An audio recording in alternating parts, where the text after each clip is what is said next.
I held the thick cream envelope in my hands and stared at the ornate inscription in gold ink. An invitation to the wedding of my only grandson, Edmund. 73 years of life behind me, and I was still hoping for something good from my family. The paper was expensive, embossed, and gold-edged. Edmund always liked to show off his exuberance. You are invited to the marriage ceremony of Edmund Oswald Bromley and Victoria Elizabeth Sharp, I read aloud. My little house in the suburbs of Halifax, where I had lived for the last 40 years, seemed especially quiet after my Elizabeth had passed away 5 years ago. Sometimes I talked out loud just to hear any voice other than the muttering of the television. I placed the invitation on the table next to the cup of cooled tea. Tuesday, September 16th, Harborview Grand Hotel. The wedding will be lavish, that much is clear. Edmund and his fiancée are going to go to great lengths to impress. I wonder who insisted on inviting me. It was hardly Edmund's initiative. I rose from my chair and went to the window. My small but well-tended garden was the only thing that had truly pleased me in recent years. Elizabeth always said I had golden hands. I could fix anything from a leaky faucet to a car engine. I worked as a civil engineer for 45 years, building dozens of buildings in and around Halifax. People still remember me. Sometimes they come up to me on the street and say hello, thanking me for my solid houses. But my own family. Relations with my son Oswald began to deteriorate during Elizabeth's lifetime. She has always been a buffer between us, soft, diplomatic, able to smooth out sharp corners. After school, Oswald did not follow in my footsteps but took a job in a bank. "Clean work, Dad, and stable," he said. I never disagreed. Everyone chooses their own path. But then he married Helen, a cold, calculating woman with eyes that never smiled. An accountant to the core, she measured everything in terms of money and profit. From the very beginning, she looked upon me as a burden, like an old piece of furniture that should have been thrown out long ago, but had to be tolerated out of decency. When Edmund, my only grandson, was born, I hoped it would bring us closer together. For the first few years it did. I made him toys, took him to the park, told him stories. But as the boy grew older, I noticed more and more often how his mother's traits came through in him. The same coldness, the same calculation. At 16, he was already looking down at me, even though he was a head shorter. At 20, he stopped calling and visiting unnecessarily. 5 years ago, when Elizabeth died, I was alone. Everyone came to the funeral, of course, Oswald and Helen and Edmund. But after a week, the calls stopped. My son called once a month, usually at the insistence of my daughter Beatrice, who lived in Vancouver and could not come often. Edmund only showed up at Christmas, and that, if I understood correctly, was more to make sure I was still alive and their inheritance was safe. I sighed and picked up the invitation again. Edmund worked for North Farm, a large pharmaceutical company. He started out as a rank-and-file employee, but was quickly promoted. Recently, he had become the head of a department. I learned about it from a short conversation with Oswald when he called to wish me a happy birthday. I was proud of my grandson's success, even though I realized that my opinion meant nothing to him. I had a small stake in Nord Farm. Oswald had once advised me to invest some of my savings, and it had turned out to be a good decision. The dividends were small but stable, and they were a nice addition to my pension. I followed the news of the company and rejoiced at its success. After all, my grandson worked there. I sat down at the table and poured myself some fresh tea. Should I go to this wedding? On the one hand, I knew perfectly well that I wouldn't be there. On the other, Edmund was the sole heir to the Bromley male line. Our family wasn't ancient or noble, but I was proud of my family name and wanted it to continue. Besides, for what it's worth, this is my grandson. All I knew about the bride was that her name was Victoria Sharp, and she was an interior designer. I had once seen her picture on social media, a spectacular blonde with a perfect smile and cold eyes, apparently from a well-to-do family. Such a couple to Edmund, ambitious, status, with appropriate requests. I wondered if they really loved each other, or if it was just a profitable alliance. I took a sip of my tea and grimaced it was cold and bitter, like my life in recent years. The phone rang suddenly, making me wince. My daughter's name popped up on the screen. "Hi, Beatrice," I said, picking up the phone. "Hi, Daddy. How are you?" Her voice sounded warm but tired. "I'm fine. I got an invitation to Edmund's wedding." "Oh, yes, I got one too. Are you going to Halifax?" "I'm already in Halifax," I grinned. "Have you forgotten where I live?" "Oh, I'm sorry, Dad. I've been so busy at work. Of course you're in Halifax. Are you coming?" "I don't know yet. Are you?" "I'll try to fly in, but I'm not sure. We've got a bit of a work emergency." Beatrice worked for an IT company, some kind of management position. Unlike her brother, she called a lot, wondering what I was up to, but it was rare to visit her. Work, 2 children, home. I understood and didn't take offense. "To be honest, Dad, I wouldn't go if I were you," Beatrice said unexpectedly. "You know Edmund and that Victoria. They invited you just for the sake of appearances." "I understand," I said. "But he's still my grandson, and the only one who will carry on our family name." "Oh, Papa," Beatrice sighed. "You still believe in these family values. Who cares about family names nowadays?" "I care," I said firmly, "and I'm going to this wedding." "Suit yourself." I could hear the doubt in her voice. "Just don't be upset afterward. You know how Helen is and how she gets."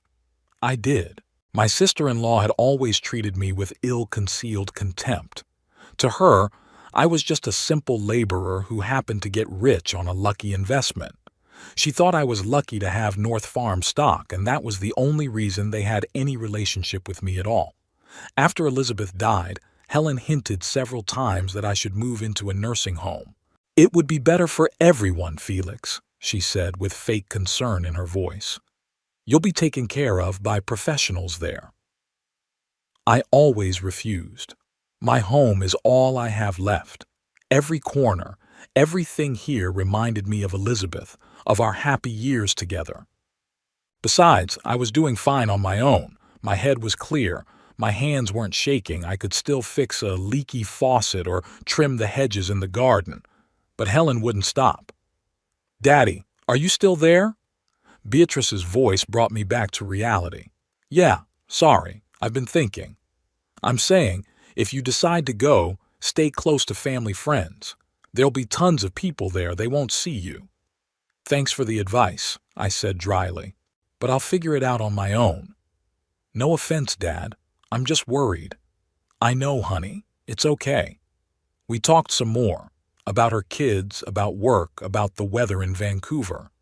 Then she said goodbye, promising to call me back this weekend. I put the phone down and picked up the invitation again. "To Mr. Felix Bromley," the inscription on the envelope read. Not even "Dear Grandpa," or at least just "Grandpa." Formal, cold, as if to a distant acquaintance. But I decided to go. Despite all the premonitions, despite the coldness of the family, despite the fact that I'll be a stranger there. After all, it is the wedding of my only grandson, and probably the last family celebration I will ever attend. I walked over to my closet and opened the door. My old suit was hanging there, neatly packed in a slipcover. I'd worn it to Elizabeth's funeral. Well made, high quality, but clearly outdated. I'll have to get a new one, or at least a new tie to go with it. I don't want Helen and her snobby daughter looking at me with pity. The calendar on the wall showed early September. The wedding was just over 2 weeks away, time enough to mentally prepare myself to meet the family that had long since stopped being my family. I sighed and looked at the picture of Elizabeth on the mantelpiece. She was smiling, the way only she knew how to smile, with her whole face, her whole soul. "What would you do if you were me, dear?" I asked the photograph.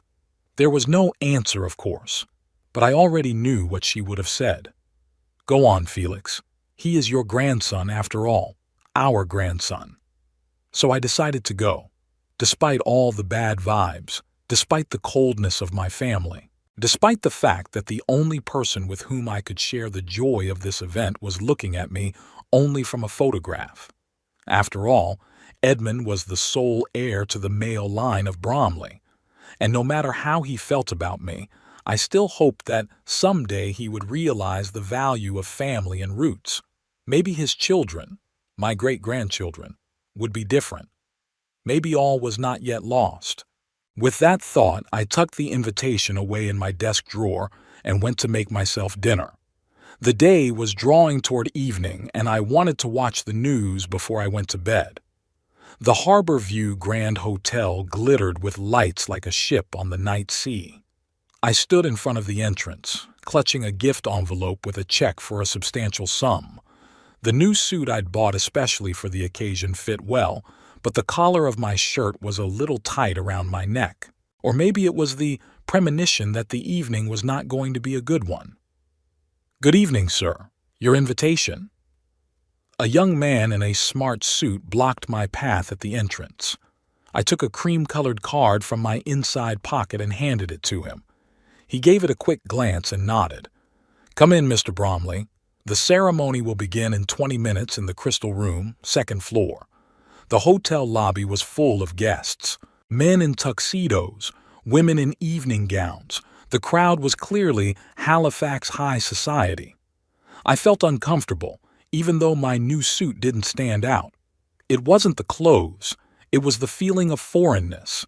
These people were from another world, the world Edmund and his parents had longed for. I walked up the marble staircase to the second floor. The Crystal Hall lived up to its name: crystal chandeliers, mirrored walls, glittering candelabras.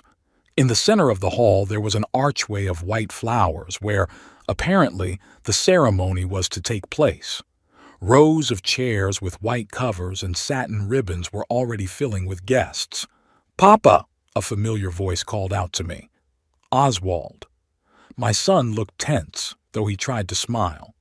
"You came after all." "Of course I came," I replied. "It's the wedding of my only grandson." Oswald nodded without looking me in the eye. He was in an expensive tuxedo, his hair carefully styled, but the wrinkles around his eyes showed his age and fatigue. "Where should I sit?" I asked. "You'll be escorted out." He looked around and waved at one of the hostesses. "This gentleman should be escorted to his seat. That's the groom's father." "The groom's grandfather," I corrected. "Yes, of course." Oswald didn't look me in the eye again. "I'm sorry. I have to go." Edmund is nervous. He hurried away, and the girl in the austere dress escorted me to my seat. It was in the last row, next to an old lady in a purple hat and a thin old man with a cane. "Good evening." I nodded politely to my neighbors. "Hello," said the lady. "Are you a relative of the bride or groom?" "The groom's grandfather," I replied. "Felix Bromley." "Oh, it's a pleasure. I'm Victoria's aunt, Sybil Sharp, and this is my husband Peregrine." The old man with the cane nodded weakly. Apparently, he couldn't hear very well and didn't really understand what was going on. "Nice to meet you," I said. "How long have you known Victoria?" "Since she was born, of course," Sybil smiled. "She's a wonderful girl, so determined. And your grandson makes a lovely couple. We're so glad they found each other." I was about to reply, but then the music started and the ceremony began. Edmund stood under the archway next to the minister, nervously adjusting his bow tie. He looked personable in his tuxedo, tall, stately, with a confident posture. He looked more like my Elizabeth than like Oswald or Helen, and that warmed my heart every time. But in character, alas, the grandson took after his mother. The wedding march played, and all heads turned toward the entrance. Victoria sailed into the hall on the arm of her father, a tall, gray-haired man with a military bearing. Her dress was classic white with a long train and exquisite embroidery. She looked flawless, like a porcelain statuette. The ceremony was traditional and rather short. Vows exchanged, rings, a kiss to the applause of the guests. I watched it all with a kind of detached feeling, as if I were watching a movie about strangers. It was hard to believe that this confident young man under the archway was the same boy to whom I had once made wooden toys and told stories. After the ceremony, the guests were invited to the banquet hall on the first floor. Dozens of round tables were set there, decorated with floral arrangements and candles.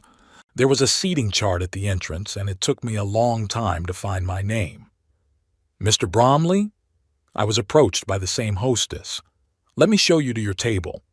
My table was the one farthest from the podium where the newlyweds and their parents were sitting. There were already a few older people sitting there, the same Sybil and Peregrine, an old woman with a hearing aid, and an elderly man with a long beard. "Old people's table," I muttered to myself, but smiled at my neighbors. "Good evening again." The dinner was exquisite: seafood, duck with oranges, some fancy desserts with French names. The wine was flowing. I drank little. Alcohol at my age did not bring the same pleasure as before, and my head was beginning to ache from it. We politely chatted with our neighbors at the table, about the weather, about the city, about today's youth. The usual conversations of elderly people who found themselves at the same table at someone else's feast. After the main courses, the toast began. The bride's father spoke first, something about family values and how happy he was to welcome Edmund into his family. Then Oswald spoke. His speech was short and a little stilted. Helen whispered something to her friend sitting next to her, and they nodded understandingly. I hoped I wouldn't be asked to make a toast. What would I have said? "I wish you more warmth than you've shown me all these years." But of course, no one thought to give me the floor. After the toasts and dessert, the dancing began. The newlyweds' first dance was beautiful and clearly rehearsed. Victoria and Edmund moved synchronously and confidently, like professional dancers. Then parents from both sides joined them, followed by other guests. I remained seated at the table, watching the fun. My neighbors didn't dance either. They weren't the same age. We continued to talk, but the music was so loud that I had to almost shout to be heard. At one point, I noticed that Edmund was having a lively discussion with a group of his friends, occasionally glancing in my direction. They were laughing, and I had an uneasy feeling. I knew that look in my grandson's eyes, the same look he'd gotten as a child when he was up to some mischief. Soon Edmund separated from the group and headed toward our table. I straightened up, preparing myself for the conversation. "Grandfather," he said with a smile that didn't affect his eyes, "I'm glad you could make it." "I wouldn't have missed your wedding, Edmund," I replied. "Congratulations. Victoria is a beautiful girl." "Yes, I'm lucky," he nodded, but I could tell he was anxious to move on to something else. "Grandfather, I have a small favor to ask of you." "What is it?" I was worried. "You see, we have a little problem. 2 waiters didn't show up, something with the transportation, and the guests want champagne for the next toast. I was wondering if you could, help?" I didn't know what he was talking about right away. "Help? Help in what way?" "Well, by serving champagne," Edmund shrugged, as if it were the most natural thing in the world. "You've always said you'd be willing to help the family. Here's an opportunity." I looked at him, not believing my ears. My grandson was asking me, a 73-year-old man, to work as a waiter at his own wedding? "Edmund, are you kidding?" I asked quietly. "No, quite seriously," he continued to smile. "It won't be for long, just to break out the glasses. You're in good shape for your age, you can handle it."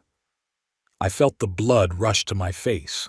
The guests at the next table were already looking back at us.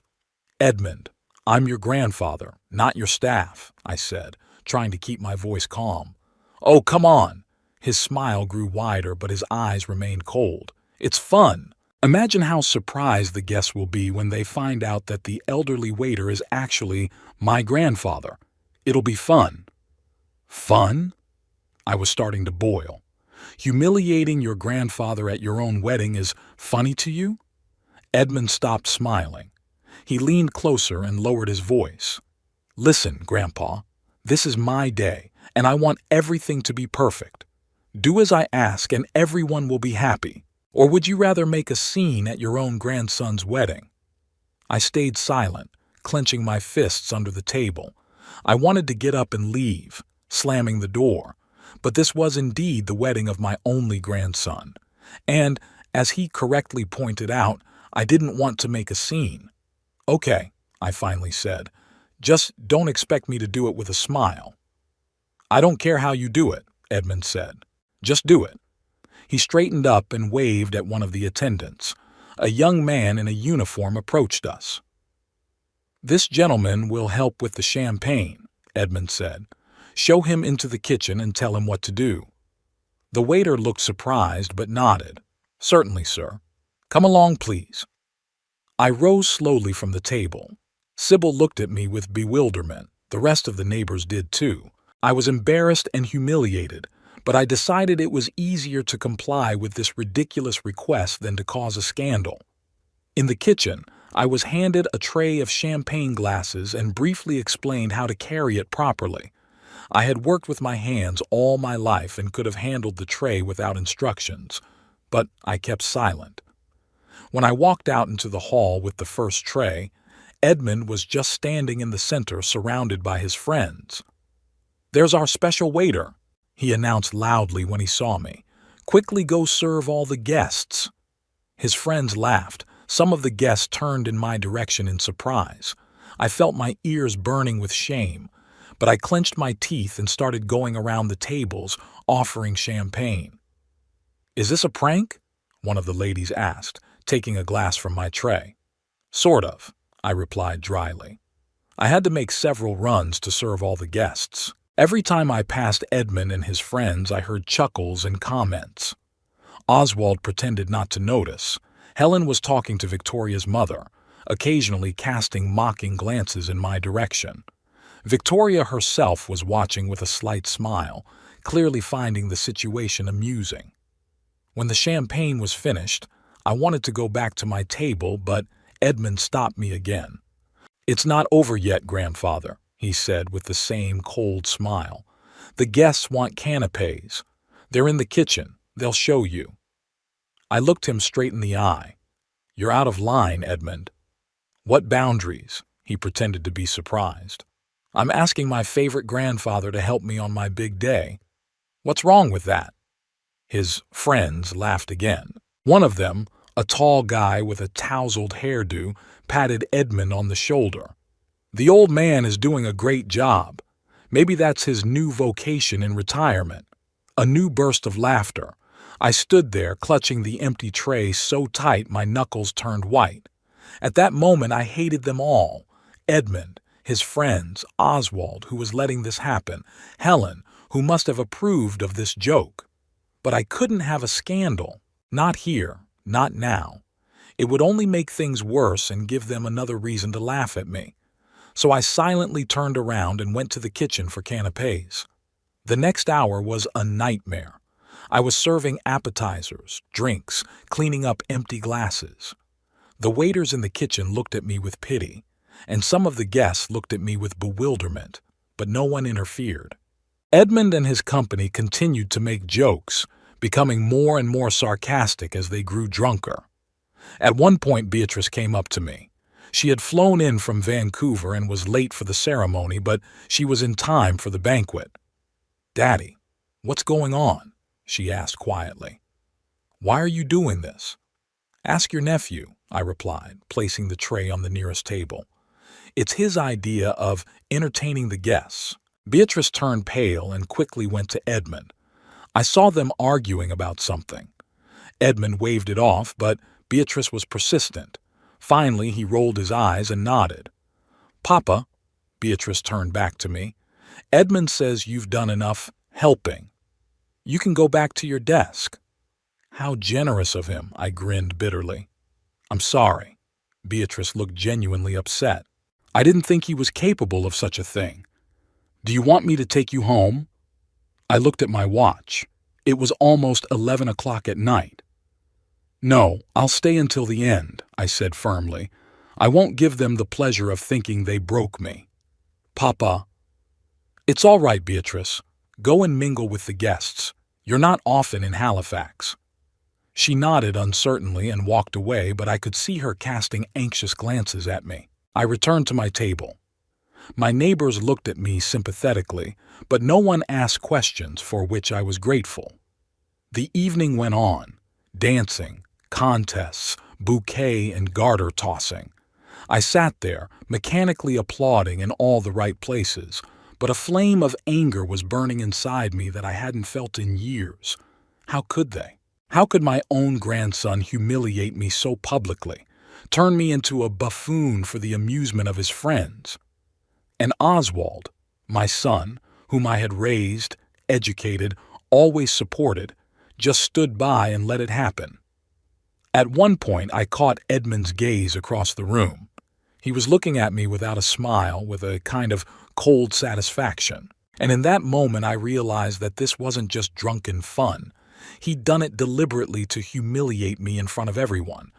Well, if he thought the old man would just swallow the offense and forget, he was sorely mistaken. I may be old, but I'm not helpless, and I'm not going to let myself be treated like an unnecessary thing that can be used and thrown away. The wedding ended around 1 o'clock in the morning. The newlyweds left for their wedding trip and the guests began to disperse. Beatrice insisted on driving me home. "Are you okay?" she asked as we got into the cab. "No," I answered honestly, "but I will be." "Edmund was drunk, Dad. He didn't know what he was doing." "Don't defend him," I cut him off. "He understood perfectly well, and so did Oswald and Helen." Beatrice was silent, staring out the window at the night streets of Halifax. "What are you going to do?" she asked at last. "I don't know," I answered, "but I'm not going to let it go." When the cab pulled up in front of my house, Beatrice hugged me. "I'm sorry about them, Dad. They're not worth your nerves." "Good night, darling," I said, not answering her appeal. "Thanks for the ride." When I entered the house, I went straight to the bathroom. I stood under the hot shower for a long time, washing away the nightmare of the evening. Then I sat down in the living room chair and turned on the table lamp.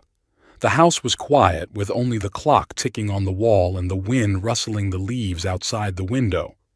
I stared at Elizabeth's picture and thought about what had happened. The hurt and anger wouldn't subside. My own grandson had publicly humiliated me, made me a laughingstock, and he was going to pay for it. I didn't know exactly how I would get my revenge on Edmund, but I was sure of one thing. It would be something he would remember for a long time, something that would hit him where it hurt, his pride and ambition. I woke up late, with a heavy head and a bitter taste in my mouth.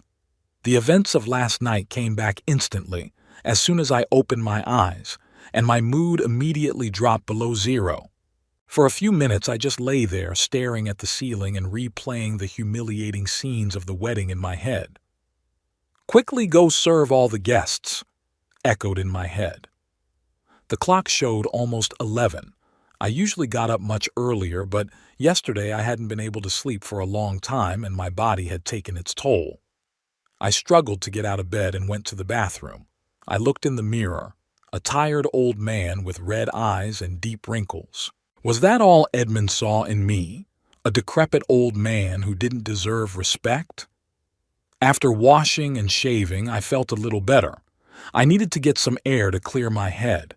I decided to walk to my favorite cafe in downtown Halifax, the Seaside Breeze.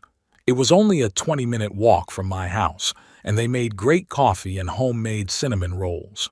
The day was cool but sunny. Early fall is my favorite time of year in Halifax. The leaves are just starting to turn yellow, the air is fresh and invigorating, and there are fewer tourists.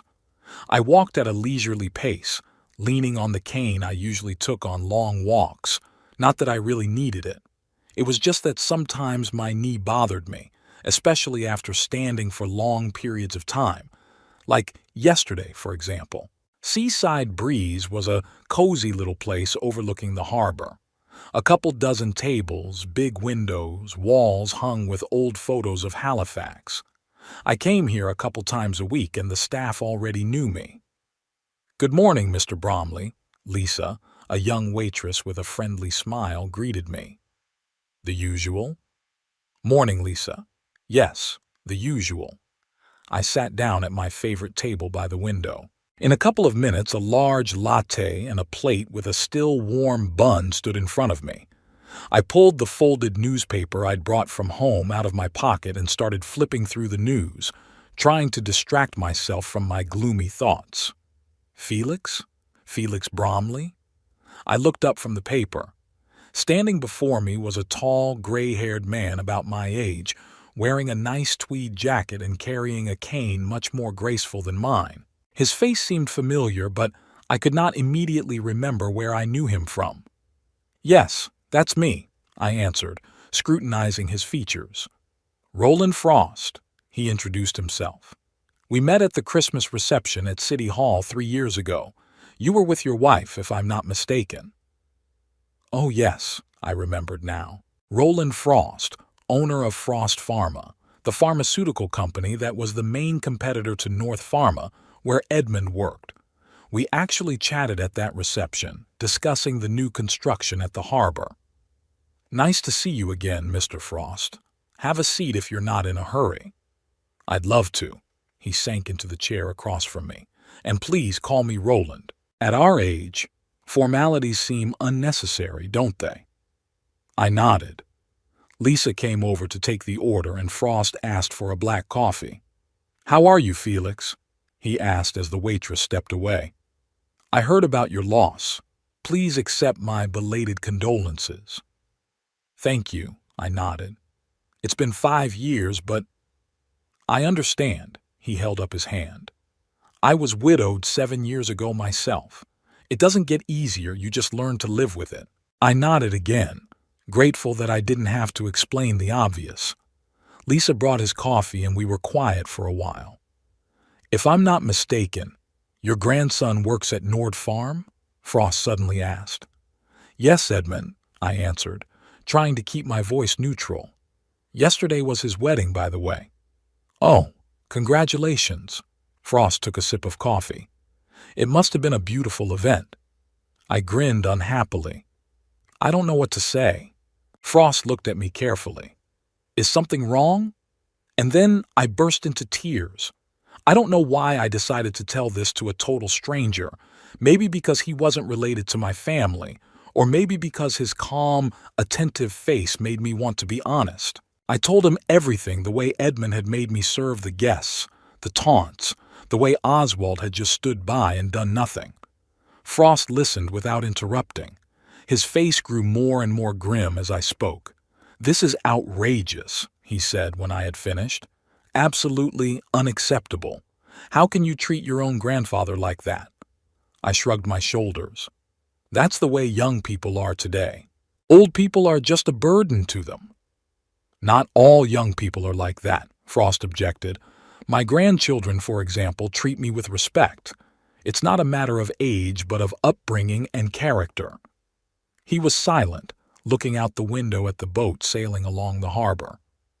You know, Felix, he said at last, there may be a way to teach your grandson a lesson. I was wary. What kind of way? Frost leaned closer. If I remember correctly, you have shares in North Farm? Yes, a small stake, I confirmed. About 3%. It's not much, but it's enough. Frost smiled, but not cheerfully. Especially in the current situation. What do you mean? I didn't understand what he was getting at. Nord Farm is in a vulnerable position right now, Frost explained. They're preparing to launch a new drug. They've invested a lot of money in it. If a significant block of their shares appears on the market now, it could have a significant impact on the stock price. I began to realize where he was going. Are you suggesting I sell the stock? Not just sell, Frost sipped his coffee. Sell it to me, or rather, my company. Frost Pharma? North Farm's main competitor? I was shocked. But it's just business practice, he finished for me. Nothing illegal, just business, I wondered. What Frost was offering was actually a stab in the back to Edmund. If Frost Pharma got even a 3% stake in a competitor, it could create nervousness in the market, affecting the stock price. And considering the upcoming launch of a new drug, I don't know, I said honestly. It's a big step. Of course, Frost nodded. I'm not rushing you into a decision. Think it over, and of course, I'll offer you a very favorable price. 15% above market. 15% above market. That an extremely generous offer. I could get a substantial sum that would ensure me a comfortable life for the rest of my life. Why are you doing this? I asked bluntly. Why would you want my shares at that price? Frost smiled. Let's just say I have my own scores to settle with Nord Farm, and I appreciate the opportunity to help a man who has been treated so unfairly.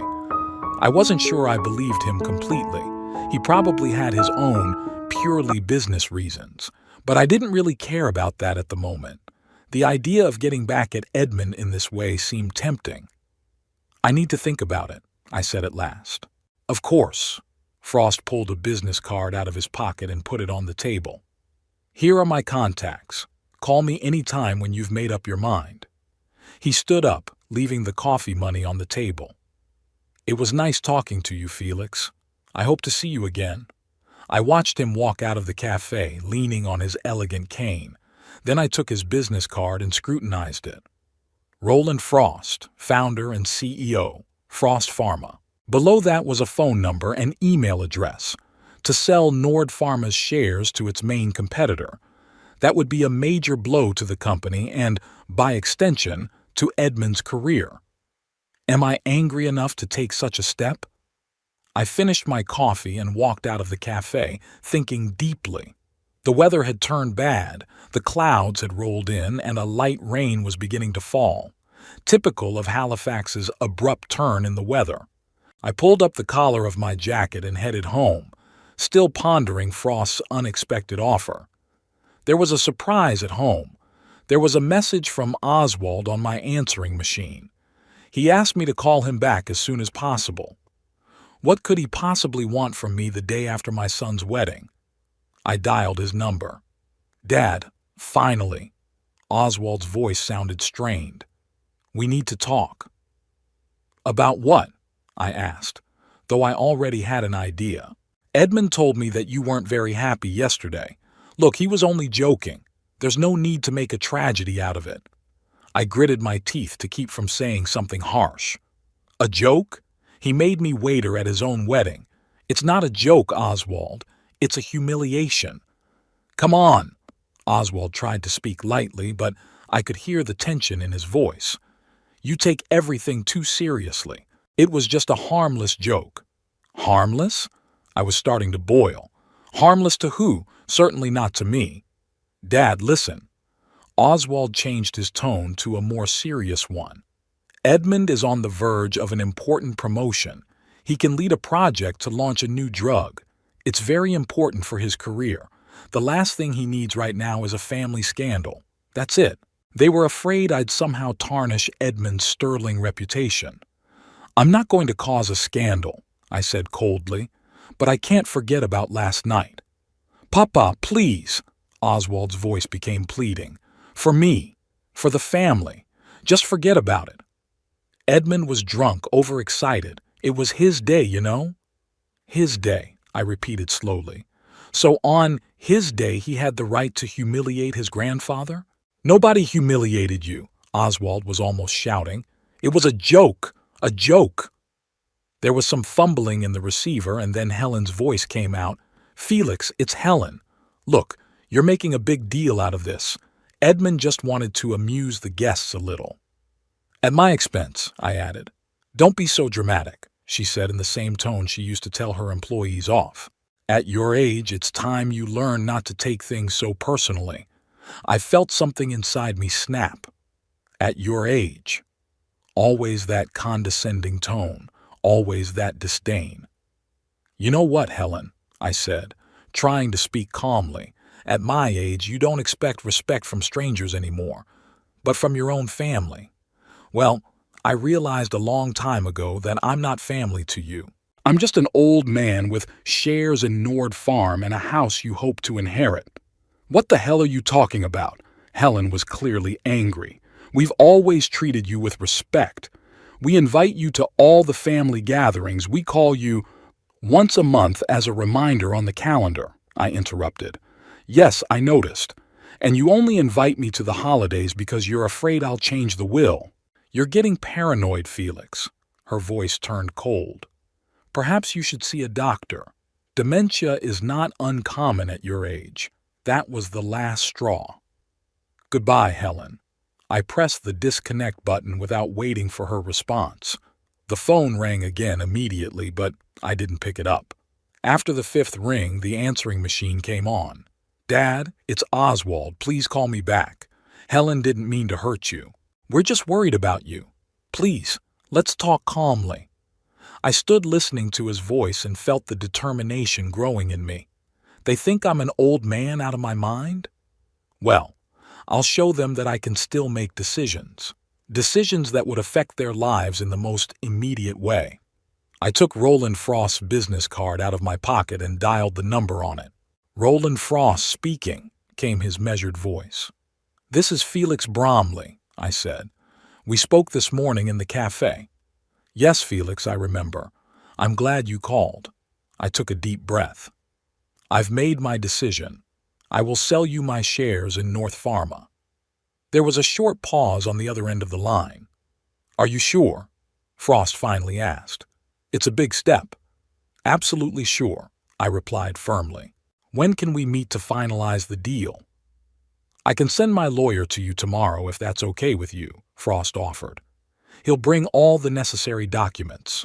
Or if you prefer, we can meet at my office, I was thinking. I'd rather not draw attention to myself. Have your lawyer come to my office.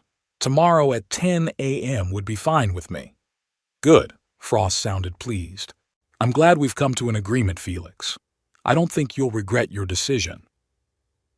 We exchanged a few more formal words and said goodbye. I hung up the phone and sat back in my chair, feeling a strange mixture of emotions. On the one hand, I was gnawing with doubt. After all, I was striking a blow against the company where my grandson worked. On the other hand, after talking to Helen, I was determined to teach them all a lesson. In the evening, Oswald called again, but I didn't answer.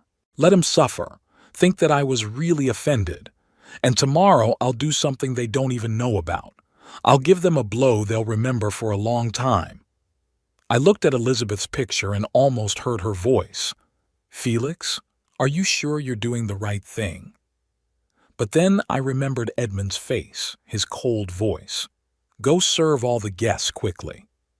I remembered Helen's condescending tone, her hints of dementia. No, I was right. They deserved this lesson. At exactly 10 o'clock in the morning, the doorbell rang. A young man in a smart suit stood on the doorstep with a leather briefcase in his hands. Mr. Bromley, my name is Peter Hope. I represent the legal department of Frost Pharma. He extended his hand to me. Mr. Frost referred me to you to handle the transaction. I shook his hand and invited him in. The young man moved with the confidence of a professional who knows exactly what he's doing. We went into the living room where I had cleared a table in advance. Here are all the necessary documents, Hope said, opening his briefcase and pulling out a folder of papers. The stock sale agreement, the certificate of transfer, the confidential agreement. Mr. Frost asked me to tell you that the price, as agreed, is 15% above market. He named the amount, and I couldn't contain my surprise. It was even more than I'd expected. It would be enough to live on for the rest of my life, and I'd still have something to leave as an inheritance. Though, of course, it's now a big question of who I'd like to leave my money to. I need to read everything carefully, I said, taking the documents in my hands. Of course, Hope nodded. I'm in no hurry. I spent the next hour scrutinizing every clause of the agreement. Hope waited patiently, answering my questions and explaining legal terms. Everything was worded correctly. Frost wasn't trying to deceive me. The deal was fair, though undoubtedly favorable to Frost Pharma. Finally, I took a pen and signed all the necessary documents in triplicate.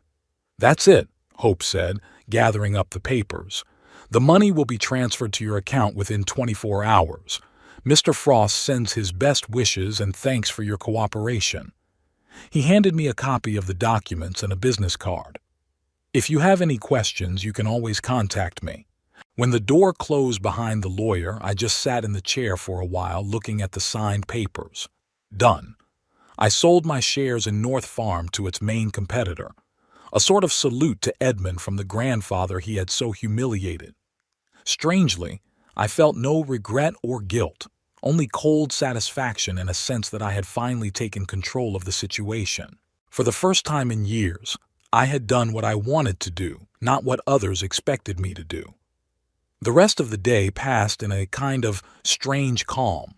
I did the usual things: read, watched TV, trimmed the bushes in the garden. The phone rang several times, but I didn't pick it up. It didn't matter who was calling, Oswald, Beatrice, or anyone else. The deed was done, and there was no way to undo it. The next morning, Beatrice called me. "Papa, where did you disappear to? Oswald says he hasn't been able to reach you for 2 days."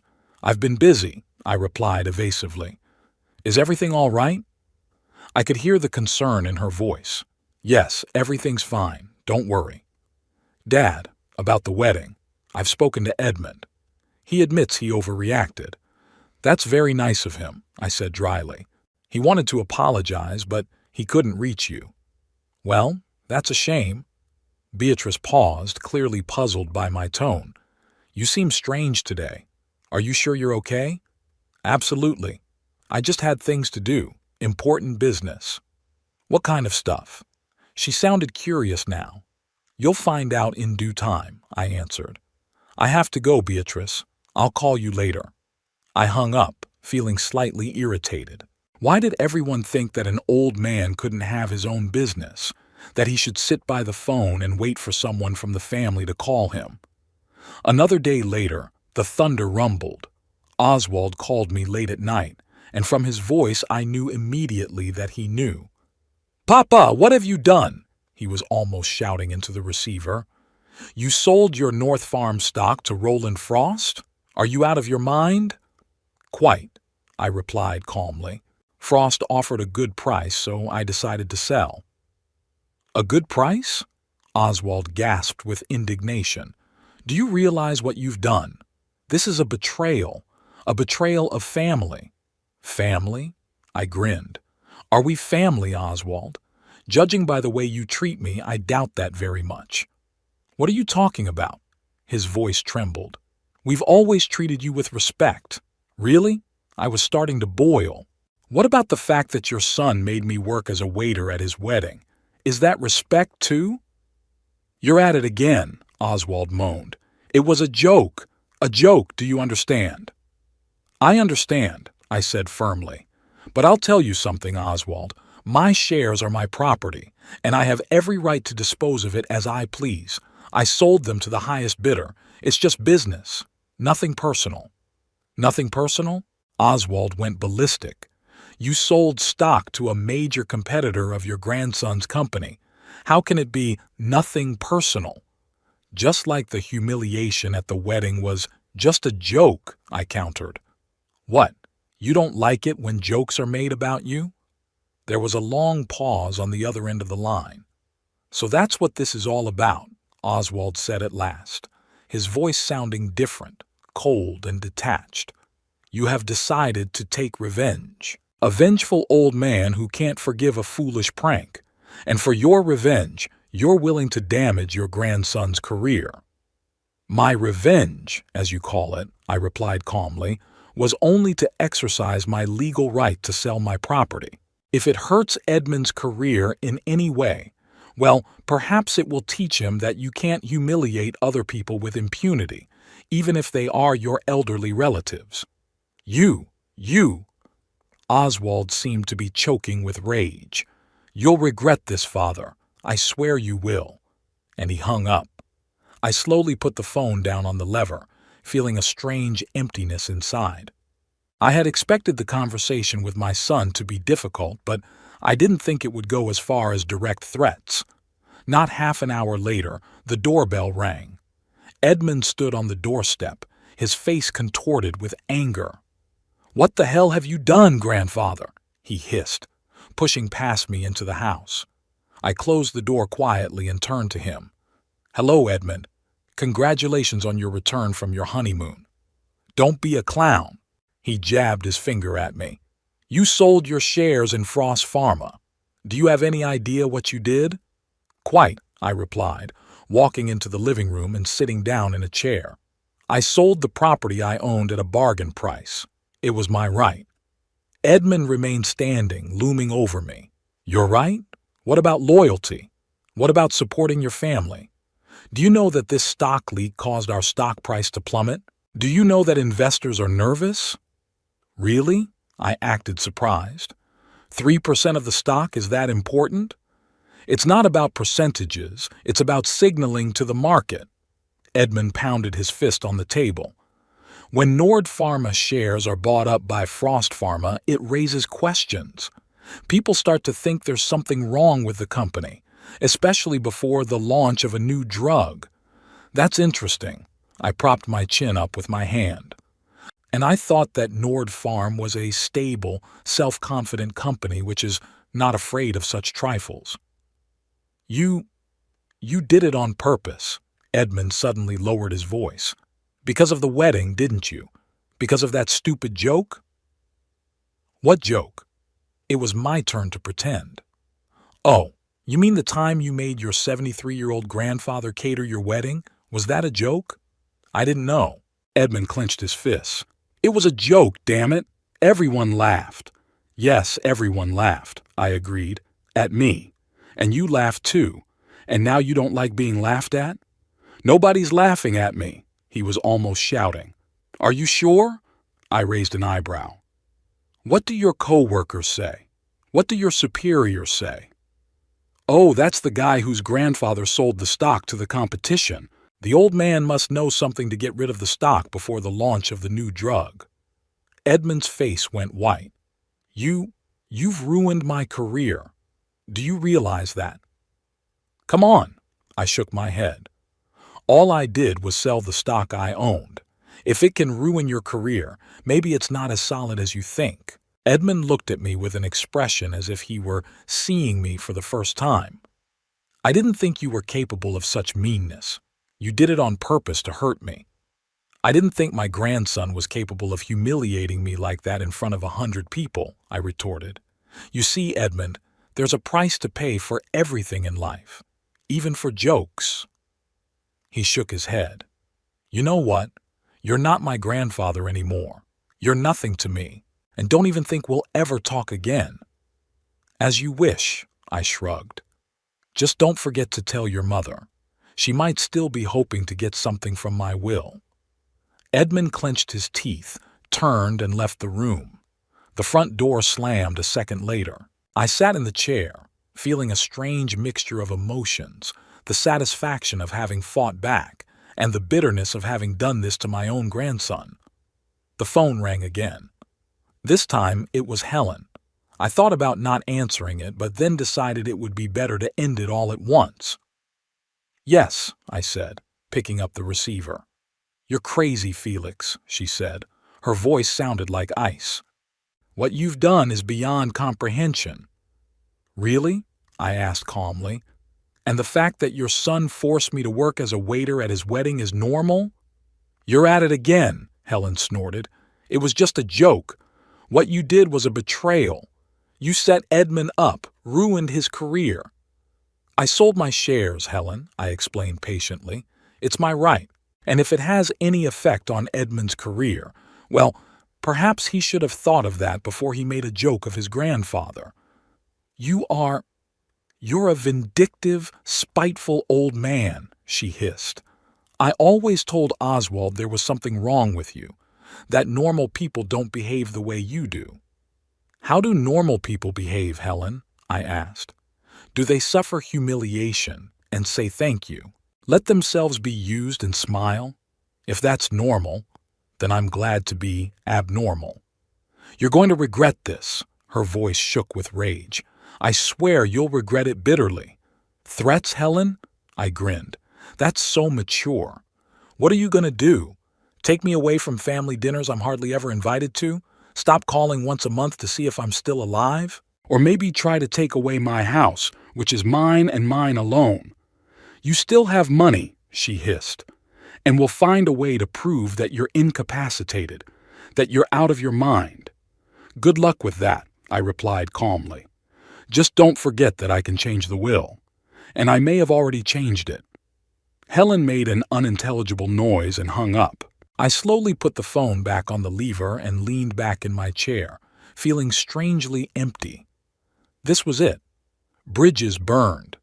The family that had never truly been my family had now completely turned their backs on me.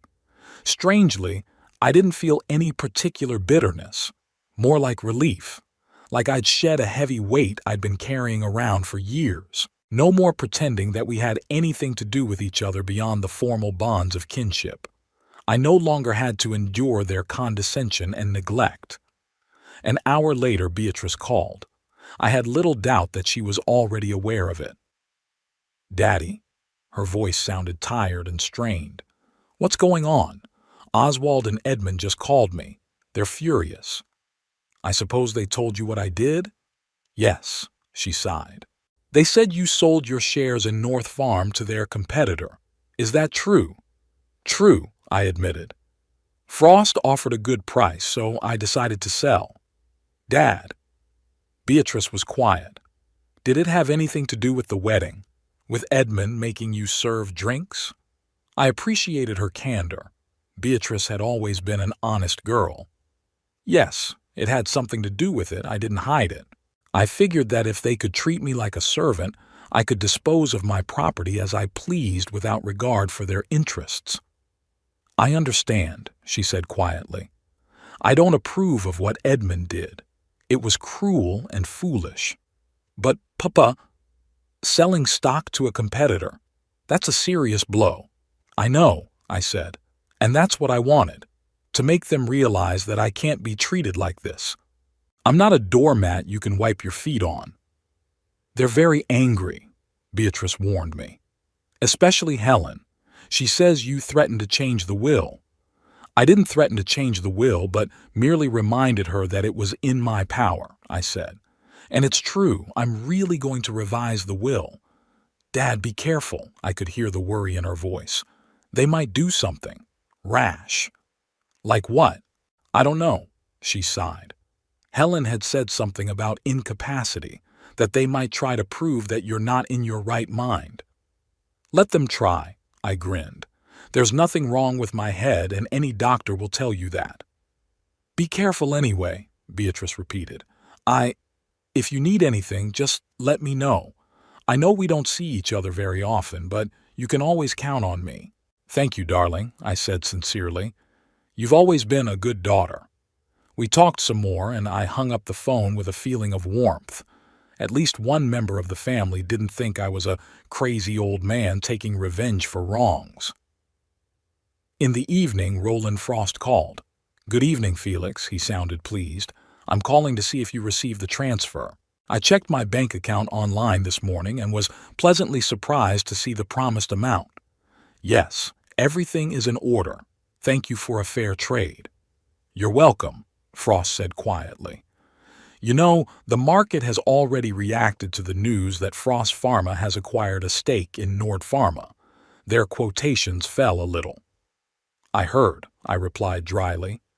"My grandson has already expressed his dissatisfaction." Frost laughed softly. "I can imagine. It's a pretty sensitive blow to them, especially now, before the launch of the new drug." "You know about the new drug?" I was surprised. "It's hard to keep anything secret in our industry," Frost answered evasively.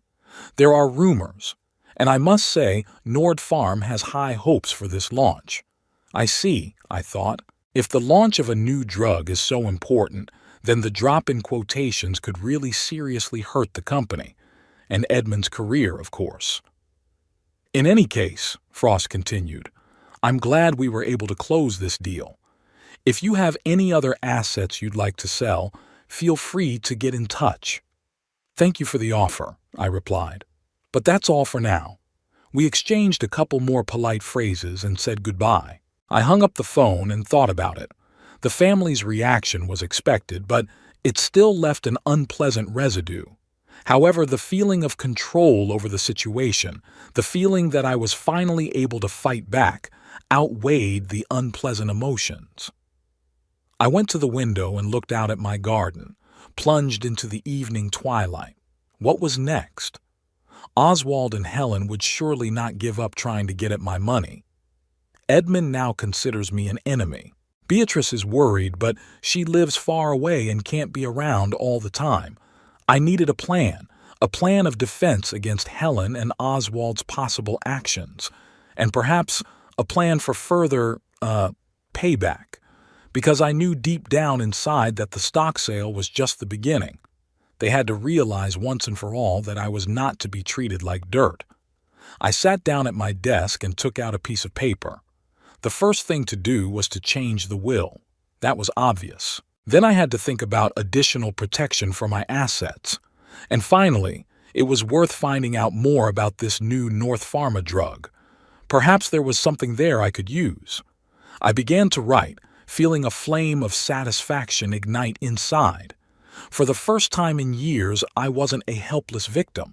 I was in control of the situation, and that feeling was more intoxicating than any wine. It was a week after our conflict with the family. The phone was silent. Neither Oswald nor Helen, much less Edmund. Only Beatrice dialed every evening to make sure I was all right. Friday morning, I met with my lawyer, Martin Kingsley. We'd known each other for over 30 years. He'd helped me with legal matters back when I was building my house. "Felix, are you sure you want to do this?" Martin looked at me carefully over his glasses as I explained my plans for the will. "Absolutely," I nodded. "I want all my assets, except for a small amount for Beatrice and her children to be given to an old people's fund." Martin sighed. "Oswald and Edmund will contest the will. Do you realize that?" "Let them try," I smiled. "I'm of sound mind, and the independent medical expert you invited will now testify to that." Martin nodded. "Yes, Dr. Patterson is waiting in the next room. But Felix, you know how it is. They can drag out a case for years." "I'm not worried about that," I said firmly. "They're not going to get the money anyway. And if they want to spend theirs on litigation, that's their business." After a meeting with a psychiatrist who confirmed my competence, Martin and I completed the formalities. A new will was drawn up, signed and probated. The bulk of my estate, the house, my savings and the proceeds from the sale of the shares, was to go to a fund to help elderly people living alone. I left a small amount to Beatrice and her children and something to my longtime housekeeper who came twice a week and was kinder to me than my own family. "What now?" Martin asked when we had finished. "Now," I smiled, "I want to organize a family dinner, and I'm going to need your help with a delicate matter." Back home, I immediately called Roland Frost. After an exchange of pleasantries, I got down to business. "Roland, remember you mentioned a new drug that Nord Farm is preparing to launch?" "Of course," his voice immediately became more interested. "Why?" "I have some information about this drug that may interest you." There was a pause. "I'm listening," Frost finally said. "Not on the phone," I said. "Let's meet. Say, at the Seaside Breeze in an hour." "I'll be there," he answered briefly and hung up. I opened my desk drawer and pulled out a folder of papers.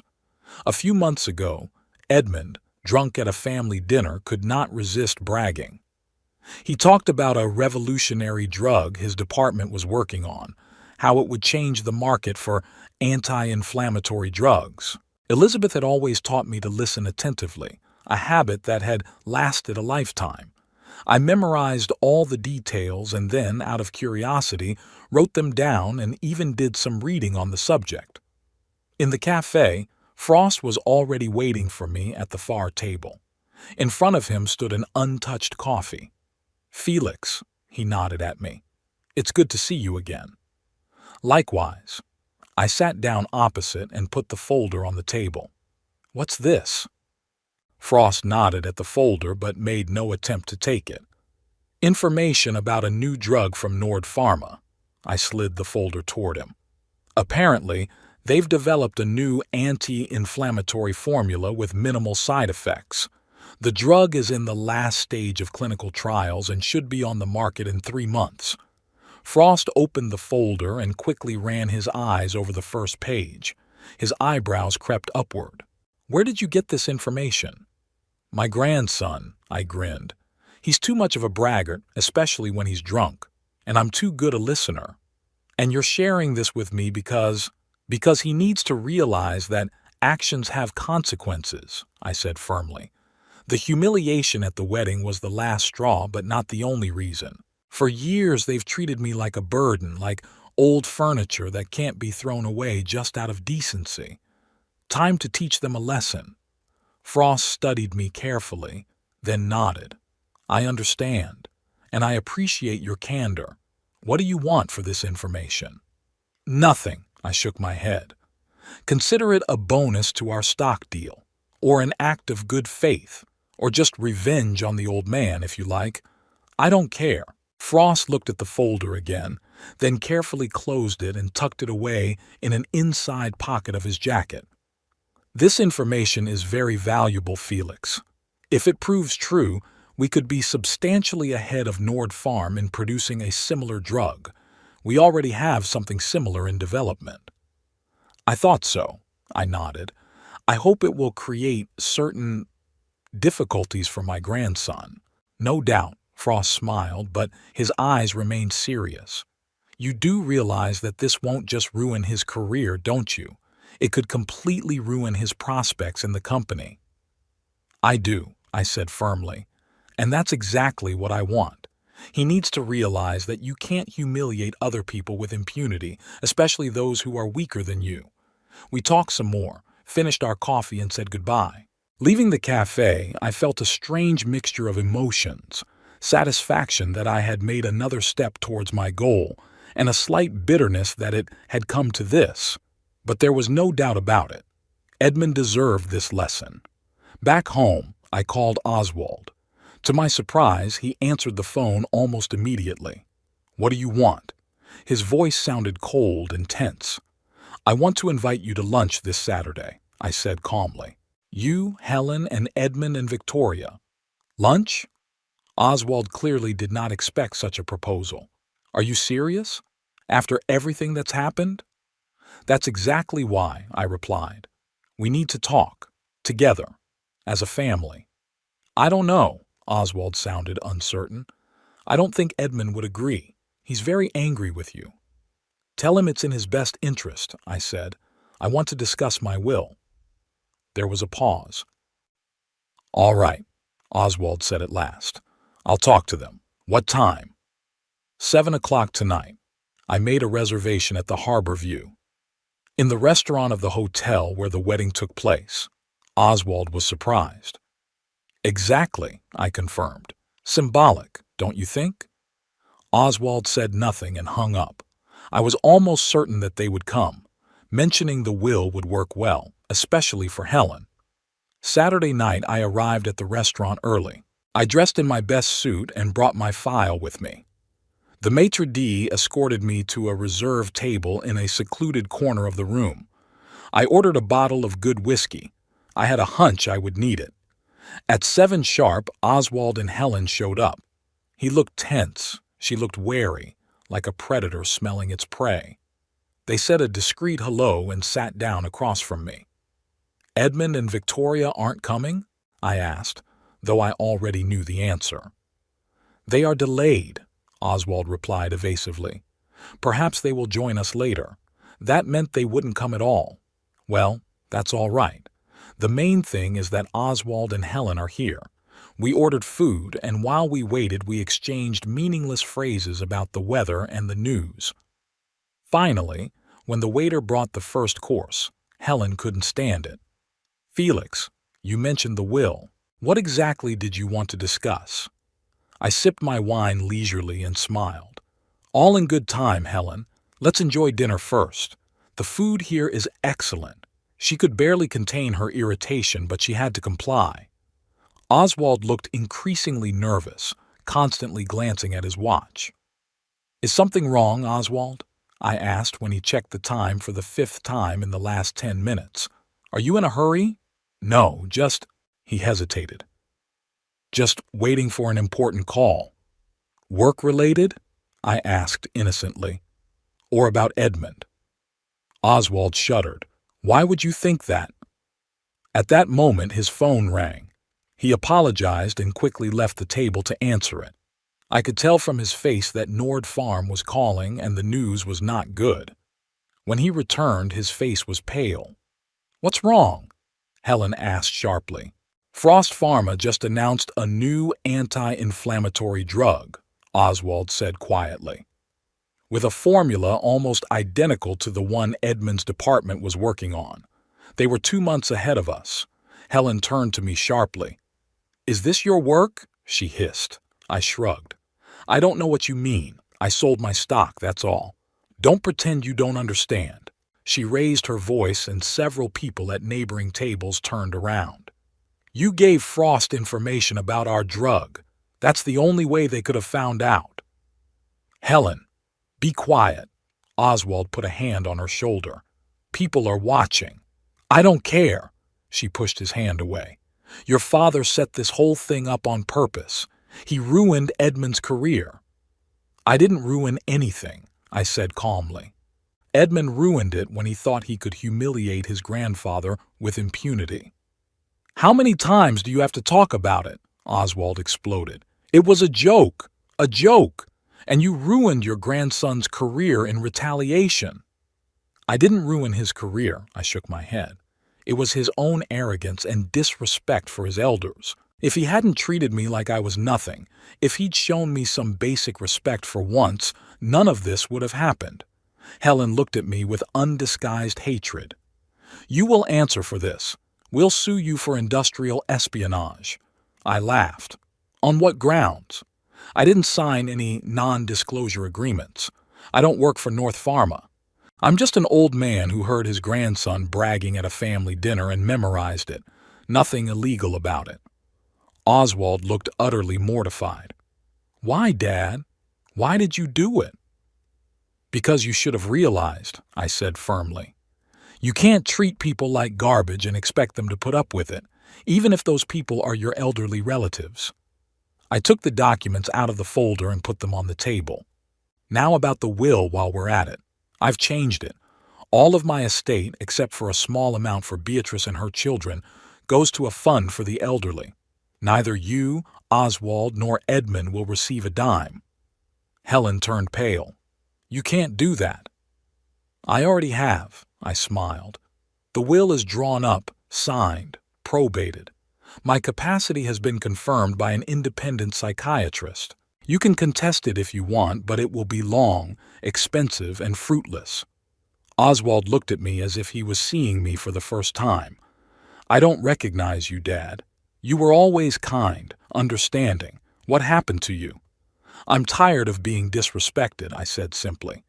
Tired of being invisible in my own family. Tired of my feelings meaning nothing to you. And I thought it was time to teach you a lesson. A lesson? Helen laughed bitterly. You ruined Edmund's career and disinherited your own son. That's not a lesson, that's revenge. Call it what you want, I shrugged. The result is the same. Now you know I'm not a helpless old man you can do anything to. I got up from the table. Dinner's paid for. You can stay and finish it if you want. I've got things to do. What other things? Oswald looked at me with bewilderment. I'm selling the house, I said. I'm moving to Vancouver, closer to Beatrice and the grandchildren, starting a new life. You can't just leave, Helen objected, at your age. At my age, I interrupted, it's time to live my life the way I want to live it, not the way other people expect me to live it. Goodbye. I turned around and walked toward the exit, leaving them sitting at the table with shocked faces. I felt light at heart in a way I hadn't in a long time. I had done what I should have done years ago, freed myself from those who didn't appreciate me, didn't respect me, considered me a burden. As I left the restaurant, I took a deep breath of the cool evening air. The first stars were lighting up over Halifax Harbor. There was a new life ahead of me, in a new city, with a daughter who really loved me and grandchildren who had not yet learned to despise old age. The next morning, I called the realtor and put the house on the market. I then contacted Beatrice and informed her of my decision to move to Vancouver. She was surprised but delighted. "Are you sure, Dad?" she asked. "It's a big change." "I'm absolutely sure," I replied firmly. "It's time to start a new chapter in my life, without those who don't appreciate me." "What about Oswald and Edmund?" "They made their choices," I said. "Now I'm making mine." Over the next month, I spent selling the house and preparing to move. Oswald called several times, trying to persuade me to change my mind, both about the will and about moving, but I was adamant. Edmund didn't show up at all. As I later learned from Beatrice, he'd been demoted after the drug fiasco, and he blamed it solely on me. Helen tried to contest my will through her lawyer, claiming that I had been incapacitated when I made it. But thanks to Martin's foresight in bringing in a psychiatrist, this attempt quickly failed. The house was sold quite quickly, and for a good price. I donated most of the furniture to charity, leaving only a few memorabilia and photographs of Elizabeth. Everything else could be bought in the new place. The day I left, I took one last walk around the empty house where I had lived most of my life. This is where Elizabeth and I raised our children, celebrated holidays, and made plans for the future. This is where I was happy, once upon a time, a long time ago. "Goodbye, darling," I said, looking at my wife's picture, the only thing still in the living room. "I know you would have understood me. You've always understood." I carefully packed the photograph into my bag and took one last look around the empty house. Then I closed the door and handed the keys to the new owners who were waiting on the porch. A cab was already waiting to take me to the airport. I got in the back seat, and without looking back, I drove toward a new life. A life where I was respected and appreciated. A life without a toxic family, without humiliation, without having to endure neglect. There was a surprise waiting for me at the airport. Beatrice had flown in to accompany me on the return flight. "I didn't want you to fly alone," she said, hugging me. "Thank you, dear." I was touched by her concern. "But I would have made it." "I know," she smiled. "You're the strongest person I know, and the most stubborn." We boarded the plane, and as it lifted off the ground, I felt all the resentments, all the disappointments, all the bitterness of the last few years behind me, along with Halifax. Ahead was Vancouver, a new home, new opportunities. I didn't regret what I had done. Edmund had learned a lesson he would remember for the rest of his life. Oswald and Helen did too. They learned that even a 73-year-old man can stand up for himself if pushed to his limits. That respect must be earned, not demanded by birthright. And I got freedom. Freedom from expectations, from obligations to those who did not appreciate me, from the need to endure humiliation for the sake of preserving the appearance of family ties. The plane was gaining altitude, and I looked out the window at the departing Halifax and thought that life did not end at 73, that there are still many days ahead of me that can be lived with dignity, with my head held high, and no one, not my children, not my grandchildren, no one has the right to take that dignity away from me. "What are you thinking about, Papa?" Beatrice asked, noticing my thoughtfulness. "That sometimes you have to lose your family to find yourself," I answered, "and that it's never too late to start over." She squeezed my hand, and we both smiled. There was a new life ahead of me, one without toxic relationships, without humiliation, without having to be someone I didn't want to be. A life where I could finally be myself. Not just a grandfather, not just a father, not just an old man tolerated out of decency, but myself. Felix Bromley, who had finally learned to value himself and demand the same of others. And it was the best feeling in the world.